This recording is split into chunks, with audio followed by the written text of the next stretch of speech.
솔로몬 왕이 되면서 하나님 앞에 정말 정성을 다해서 일천번제를 드렸습니다. 그 일천번제를 다 드리고 났을 때 꿈에 하나님께서 나타나셔서 솔로몬에게 말씀하십니다. 솔로몬아, 내가 너에게 무엇을 줄고 너는 나한테 구해라.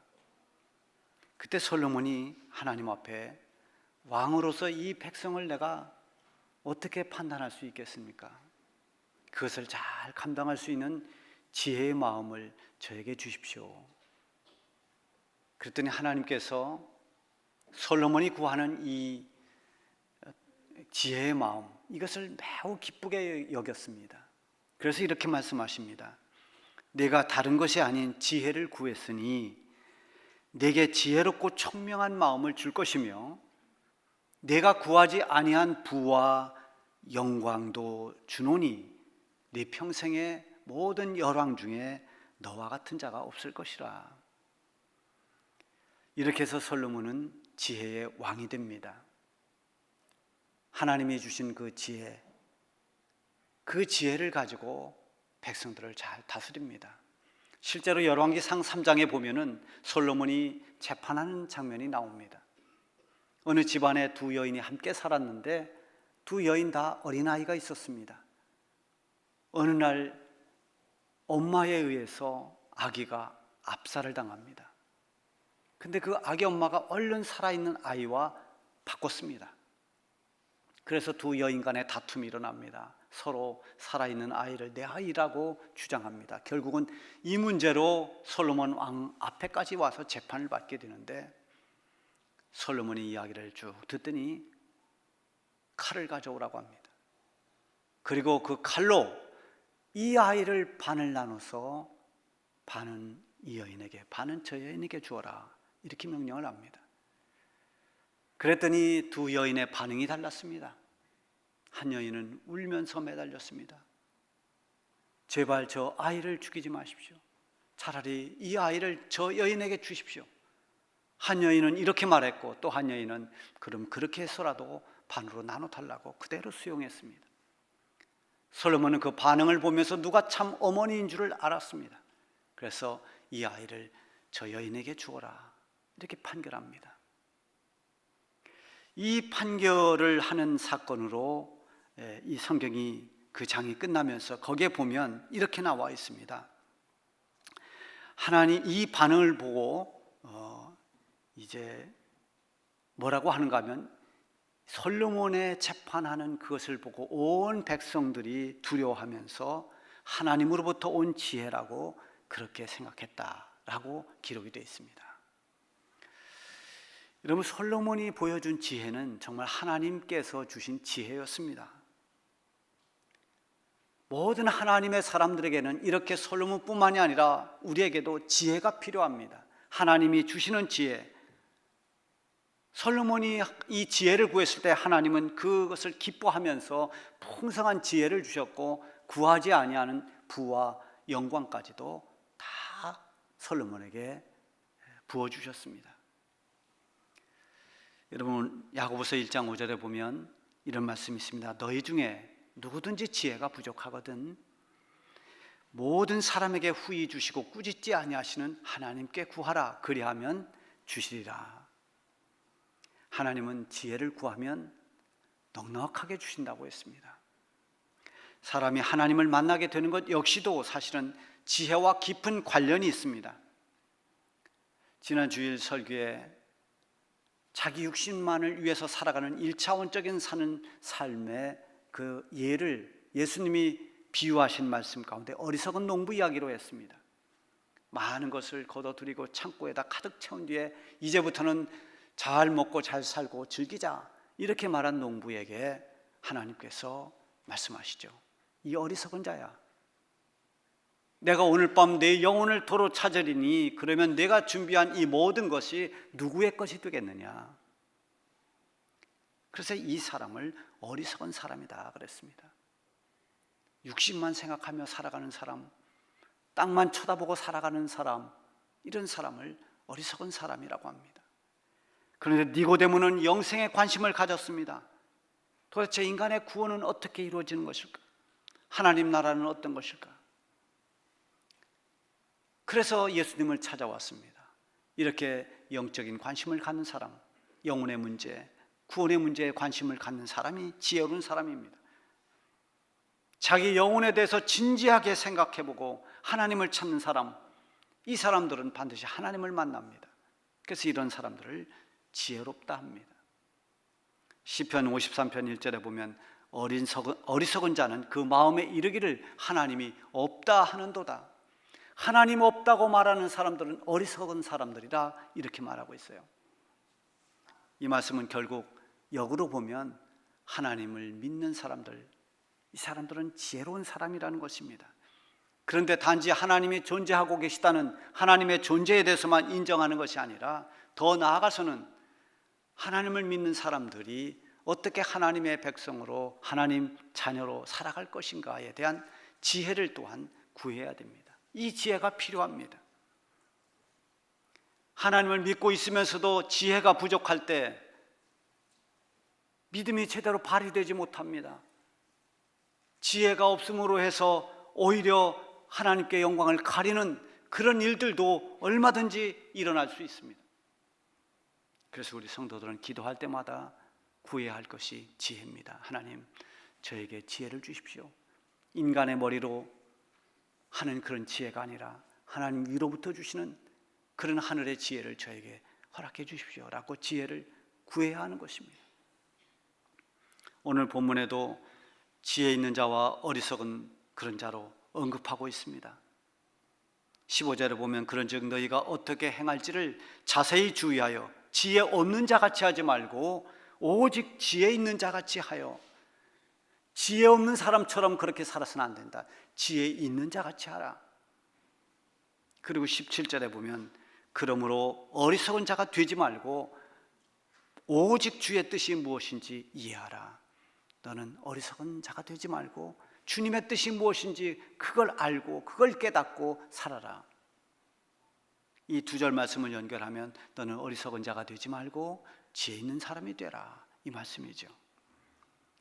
여기서 지혜 있는 자가 되라고 하는 그 권고는 그리스도인들에게 향하는 말씀입니다. 그 대상이 바로 우리들입니다.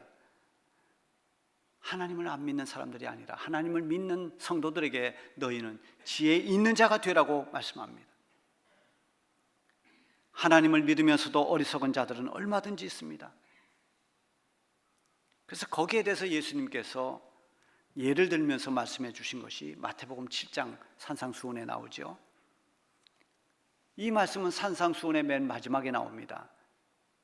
마태복음 5장, 6장, 7장은 산상수훈이라고 하는데 이 주옥 같은 말씀을 다 끝나고 난 다음에 마지막 결론이 그러므로 이렇게 시작이 돼요. 내가 너에게 이렇게 가르쳤으니 그러므로 너희는 어떻게 할 것이냐, 이 결론처럼 주신 말씀이 마태복음 7장 마지막 부분에 나옵니다. 거기 24절, 25절에 보면 그러므로 누구든지 나의 이 말을 듣고 행하는 자는 그 집을 반석 위에 지은 지혜로운 사람 같으리니 비가 내리고 창수가 나고 바람이 불어 그 집에 부딪히되 무너지지 아니하나니 이는 주초를 반석 위에 놓은 까닭이요. 지혜로운 사람은 말씀을 잘 듣고 그대로 행하는 사람이다. 이런 사람은 마치 반석 위에다 집을 지은 사람 같아서 어떤 환난이나 시련이나 어떤 역경의 바람이 불어도 절대 무너지지 않는다. 그 다음에 이어서 말씀하십니다. 나의 말을 듣고 행하지 아니하는 자는 그 집을 모래 위에 지은 어리석은 사람 같으리니 비가 내리고 창수가 나고 바람이 불어 그 집에 부딪힘에 무너져 그 무너짐이 심하니라. 어리석은 사람은 말씀을 듣고도 그 말씀대로 살지 않는 사람이라는 것입니다. 이런 사람은 마치 모래 위에다 집을 지은 사람 같아서 비가 오고 창수가 나면 여러 가지 시련이 오고 환난이 닥치면 금방 무너져 버린다는 것이죠. 이 주님의 말씀을 듣고 행한다는 것은 주님의 뜻을 잘 분별하고 그 뜻에 따라 순종하는 것입니다. 오늘 본문 15절에서 17절 말씀도 결국은 이 악한 때가 됐으니 너희는 주의 뜻을 잘 알고 세월을 허비하지 말라, 이런 말씀입니다. 그래서 봐야 될 말씀이 바로 16절 세월을 아끼라 때가 악하니라, 이 말씀입니다. 세월을 아끼라 때가 악하니라. 점점 악한 때가 되어가고 있습니다. 여러분, 우리가 사는 이 시대는 여러분은 어떻게 생각하고 있습니까? 사람들의 심성은 점점 더 강팍해져 가고 있습니다. 과거엔 비록 가난했어도 사람들이 온순했습니다. 정이 있었습니다. 지금 이 시대는 하나님을 믿고 그 말씀에 따라 순종하며 살기가 매우 어려운 시대가 되었습니다. 왜 그렇습니까? 초대교회처럼 핍박이 있고 박해가 많기 때문입니까? 아닙니다. 그런 모든 박해는 이제 없습니다. 초대교회 받았던 그런 많은 핍박, 이것은 없어졌지만 자기중심의 이기주의, 세상적 가치를 따라가는 세속주의로 인해서 하나님을 섬기며 믿음과 순종으로 살기가 어려운 때가 된 것입니다. 디모데후서 3장에 보면은 말세에 고통하는 때가 이르리니 하면서 여러 가지 말세에 나타나는 증상들을 쭉 나열하고 있습니다. 거기에 보면 사람들이 자기를 사랑하며 돈을 사랑하며 자랑하며 교만하며 비방하며 부모를 거역하며 감사하지 아니하며 거룩하지 아니하며 무정하며 원통함을 풀지 아니하며 모함하며 절제하지 못하며 사나우며 선한 것을 좋아하지 아니하며 계속 이어집니다. 이렇게 쭉 나열된 이 말세에 나타나는 현상들이 지금 우리가 살고 있는 이 시대에 부인할 수 없는 우리의 현실이 된 것을 보면은 지금이 하나님 보시기에 얼마나 악한 때가 되었는가를 우리는 알 수 있습니다. 이런 때에 우리에게 주어진 시간, 하나님이 우리를 부르셔서 믿음의 사람으로 구원해 주시고 성도로서 이 땅을 살게 하는 그 주어진 기회, 이 기회를 허비하지 말아야 될 그런 때입니다.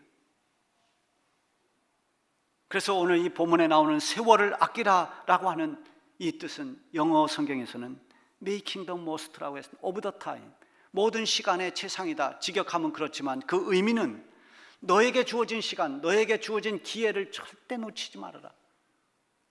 그 기회에 최선을 다하라. 이런 의미가 담겨 있습니다. 원어에서는 기회를 사라. 이런 의미가 있습니다. 너에게 주어진 기회를 놓치지 말고 돈을 주고 사듯이 그 기회를 붙들고 그것을 선용하라는 것이죠. 이것이 바로 지혜 있는 사람의 신앙생활입니다. 본문에는 이렇게 주님의 뜻을 깨닫고 지혜롭게 사는 그리스도인의 삶이 어떤 것인지 몇 가지로 소개하고 있습니다. 그 첫째는 성령 충만하라는 것입니다. 18절 말씀에 보면 술 취하지 말라. 이는 방탕한 것이니 오직 성령으로 충만함을 받으라. 술 취하지 마라. 이는 방탕한 것이니.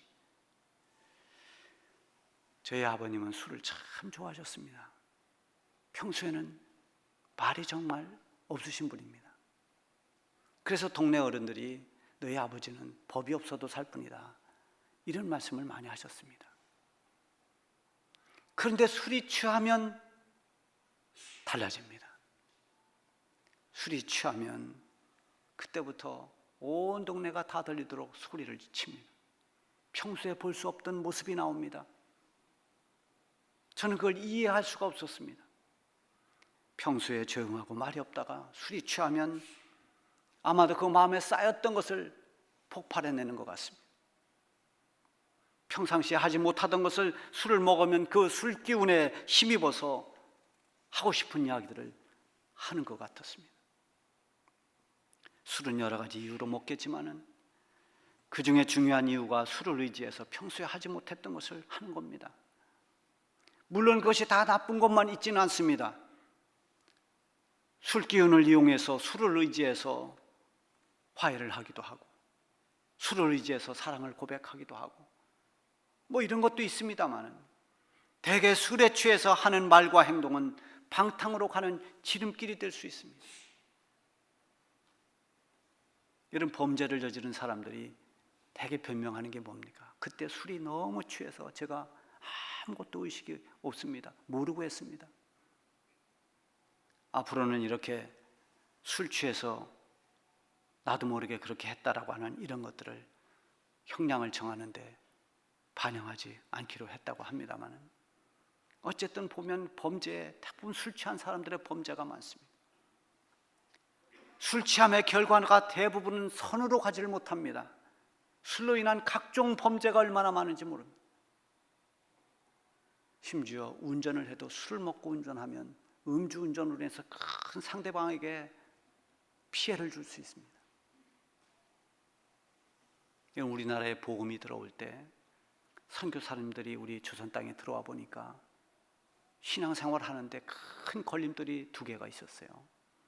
물론 많이 있었지만 큰 걸로 꼽으라면 2가지입니다. 하나는 미신이었습니다. 미신이 너무 많아서 우상 숭배가 아주 심했죠. 또 하나는 술이었습니다. 집집마다 동네마다 술을 많이 먹었습니다.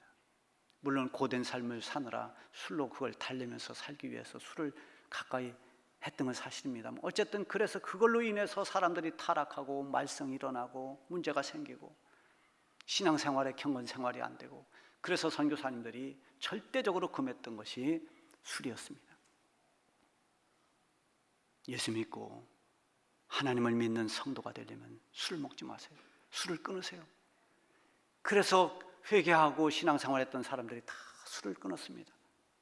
그리고 전도를 받으면 아직은 제가 술을 못 끊었습니다. 술 끊으면 교회 가겠습니다. 이런 분들이 옛날에 많이 있었습니다. 그래서 교회를 다니고 신앙생활을 하면 저분은 술을 안 먹는다. 이것이 우리 한국 기독교의 독특한 그런 어떤 기독교 어떤 윤리와 연결되는 그런 모습들이었습니다. 교회에서는 술을 먹지 않기 위해서 여러 가지 또 홍보도 했습니다. 옛날에는 금주가도 교회에서 불렀습니다. 여기 혹시 금주가 불러보신 분들이 있는지 모르겠어요. 저희 어머니는 그 노래를 많이 불러서 제가 듣기만 하고도 그걸 배웠습니다. 근데 그게 안 잊어버리고 지금도 부를 수 있습니다. 가사는 제가 지금도 다 기억합니다. 아, 마시지 마라 그 술, 아, 보지도 말라 그 술, 우리나라 복받기는 금주함에 있느니라. 많이 불렀습니다. 노래로 불러보라고 해도 전 노래로 부를 수 있습니다. 지금 들으면 가사가 좀 이렇게 우습지만 그땐 진지하게 불렀던 겁니다. 그렇게 술꾼들이 많았습니다. 여러분, 오늘 말씀에 보면 술 취하지 말라 이는 방탕함이니, 그럼 지금도 여전히 술은 그리스도인에게 덕이 되지는 못합니다. 각 개인이 술을 먹는 분들이 다 있겠습니다만, 그러나 교회 공동체 안에 있는 공식적인 기관이나 부서에서는 교회 이름으로 모여서는 절대로 술을 거기서 먹어서는 안 됩니다. 왜 술을 먹어서는 안 되는가? 그 술 자체가 무슨 죄가 되는 것은 아닙니다. 그것으로 인해서 단 한 사람이라도 시험이 들고 그것 때문에 실망하고 그것 때문에 실족하는 사람이 있다면, 나의 술 먹는 걸로 인해서 한 영혼이 무너진다면 그것이 하나님 앞에 얼마나 큰 죄악입니까? 그래서 금해야 되는 것입니다. 혼자 저 뒤에 가서 속상해서 먹는 거, 그것까지를 누가 뭐라겠습니까? 그러나 교회 이름으로 우리 주중교회 남선교회가 모여서 술 먹는다, 우리 주중교회 청년들이 모여서 술 먹는다, 안 됩니다. 각자는 모르겠습니다만 교회 이름을 걸고 있는 모임은 거기서는 술판이 벌어지면 안 됩니다. 그건 절대로 금해야 됩니다. 덕이 될 수가 없고 그것은 사람을 실족시키는 일이 될 수가 있기 때문입니다. 술 자체는 그 자체가 죄라고 할 수는 없지만 술 취하면 방탕으로 이어집니다. 술에 취한다는 것은 술을 의지하는 것입니다. 술에 지배당하는 것입니다. 자기의 기분을 업시키든 아니면 상한 마음을 위로받으려고 하든 술을 의지하는 것입니다. 그리고 술이 취하면 술에 지배당합니다. 내가 걸어가지만 내 걸음이 아닙니다. 그런 말도 있어요. 처음에는 내가 술 먹지만 나중엔 술이 나를 먹는다. 술에 지배당한다는 그런 표현이죠. 술 취하지 말고 그럼 어떻게 하는가? 그 다음에 나오는 말씀이 있죠. 성령 충만함을 받으라. 우리 성도들은 술에 지배당하지 말고 성령의 지배를 받아야 됩니다. 성령이 나를 인도하고 성령이 나를 이끌어가고 성령이 나를 인도하시는, 이것이 성령에 취한 것이고 성령의 지배를 받는 것입니다. 성령을 의지하라는 것입니다. 술을 의지하려고 하지 말고 성령을 붙들고 성령을 의지하라. 성령에 감동되면 나는 할 수 없지만 성령의 능력을 힘입을 수 있습니다. 나는 하지 못해도 성령의 이끄심을 따르면 놀라운 결과가 일어납니다. 이것이 바로 지혜로운 성도의 신앙생활입니다. 이어서는 찬송하고 감사하라고 했습니다. 시와 찬송과 신령한 노래들로 서로 화답하며 너희 마음으로 주께 노래하며 찬송하며 범사에 우리 주 예수 그리스도의 이름으로 항상 하나님 아버지께 감사하며 찬송하며 감사하며, 염려가 있을 때 기도하라고 했어요. 기도하면 하나님께서 평강의 하나님이 너희 마음과 생각을 지켜주신다고 했습니다. 찬송도 마찬가지입니다. 찬송할 때 하나님께서 우리의 마음을 만져주십니다. 하나님의 은혜가 임합니다. 찬송할 때 하나님의 능력이 역사합니다. 다윗이 찬양할 때 모든 악귀들이 물러갔습니다. 찬양할 때 근심이 떠나가고 평안이 찾아오고 놀라운 일이 일어납니다. 예전에 주일학교에서 많이 불렀죠. 찬송을 부르세요, 찬송을 부르세요. 뭐가 일어납니까? 놀라운 일이 생깁니다. 그 놀라운 일은 하늘의 비밀입니다. 찬송을 부르는 사람 속에, 그 불안했던 마음 속에 평안이 찾아옵니다. 얼마나 놀랍습니까? 이걸 어떻게 할 수 있습니까? 근심하며 한숨 쉬며 눈물 흘리던 사람이 찬송을 부르고 마음의 평강을 얻습니다.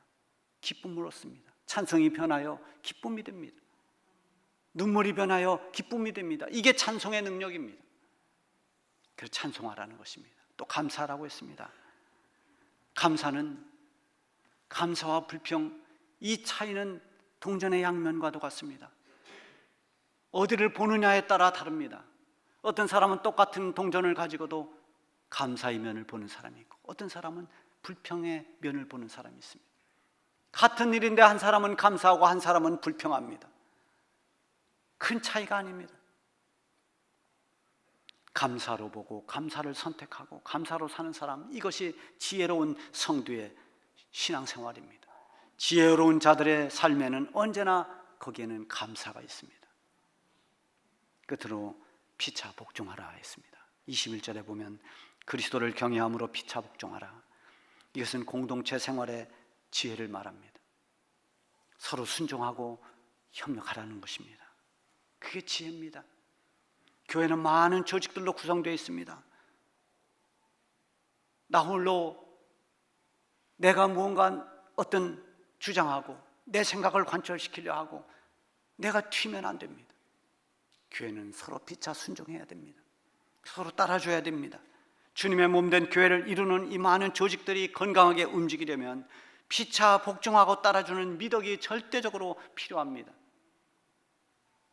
구역에서는 구역장님을 잘 따라주고, 기관에서는 기관을 이끌어가는 회장이나 임원들을 잘 따라주고, 또 서로 간에 서로 순종하고, 부서나 모든 교회 조직들이 이렇게 서로 피차 복종할 때 하나님의 놀라운 은혜가 거기 임하고, 우리가 다 할 수 없는 부분들을 하나님께서 하나하나 채워가면서 하나님의 도우심과 능력 가운데 역사가 이루어집니다.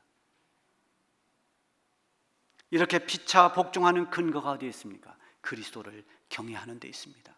내가 왜 복종하는가? 여러분, 혹 제가 무언가를 말했을 때 여러분들이 저에게 순종한다면 제가 대단한 존재라 그렇습니까? 아닙니다.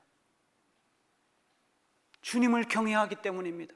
하나님이 세운 종이기 때문에 하는 것입니다. 여러분, 그리스도를 경외하기 때문에 교회의 모든 조직 안에서는 서로 피차 복종할 수 있는 것입니다. 그래서 내 주장이나 고집을 내려놓고 겸손히 복종하는 겁니다. 이것은 결국 주님을 경외할 때 주님의 뜻을 따르려고 하는 성도들의 지혜에서 나오는 것입니다. 여러분, 오늘 이 지혜의 삶, 성령의 충만함을 받고 찬송과 감사를 드리고 피차 복종하는, 이것이 오늘 말씀에서 우리에게 권하는 지혜로운 성도의 삶입니다. 우리가 사는 이 시대는 점점 악해지고 있습니다. 하나님의 부르심을 받고 구원받은 우리 성도들이 이 땅에 살 날은 영원하지 않습니다. 한없이 길지 않습니다. 금방금방 세월이 지나갑니다. 우리에게 주어진 기회를 그렇게 허비할 만큼 시간이 길지 않습니다. 올 한 해도 벌써 마지막 달이 되었습니다. 여러분, 세월을 아껴야 됩니다. 우리에게 주어진 기회를 주님의 뜻을 깨닫고 주님의 말씀을 따라 살아가는 지혜로운 성도들이 되시기를 바랍니다.